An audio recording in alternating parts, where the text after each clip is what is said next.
I'm continuing here my Week 4 previews and analysis. This video for the NFC North divisional matchup between the Green Bay Packers and the Chicago Bears. This game will take place at Soldier Field in Chicago.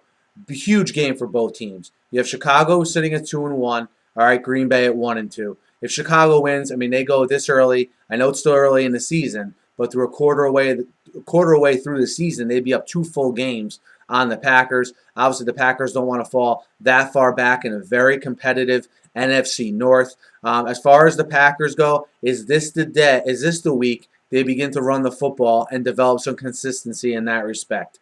This is the defense to do it against. The Bears give up around 5 yards a carry on the ground. But on the flip side, remember, the Packers don't even average 4 yards a carry on the ground. This was a run game that it was thought turned a corner last year. Do they establish that here early on against Chicago to free up, obviously, the receivers on the outside and Andrew Corliss, who had a pretty nice game last week at the tight end position for the Packers. So that remains to be seen whether the Packers can get their running game going early and often. The Bears on the defensive side of the ball, I think their secondary is a little bit improved from last year. You have to like what you see from Kyle Fuller early on.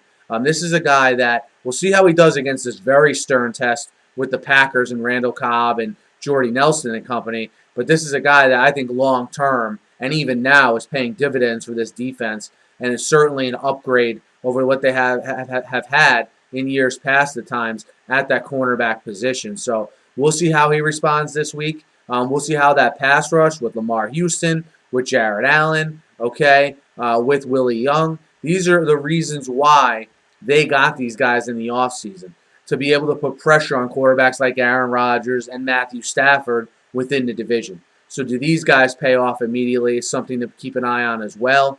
The Packers on the defensive side, as usual, Sam Shields and Tramon Williams will have to deal with Alshon Jeffrey and, of course, Brandon Marshall.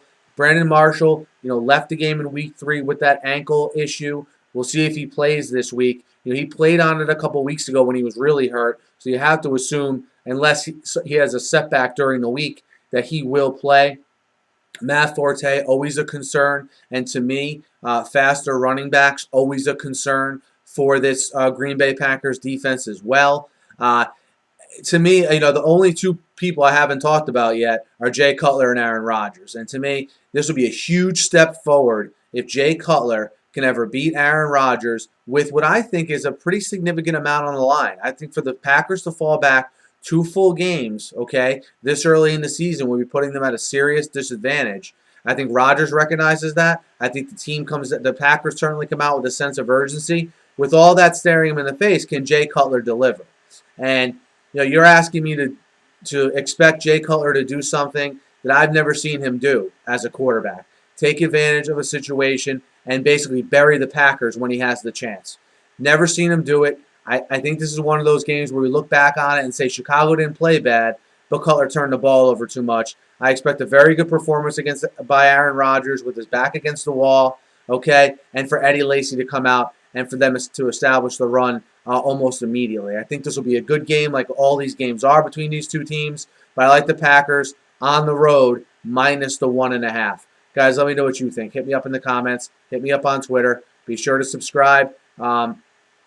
Always breaking down the news in the NFL here, guys. Thanks as always for listening, and have a great day.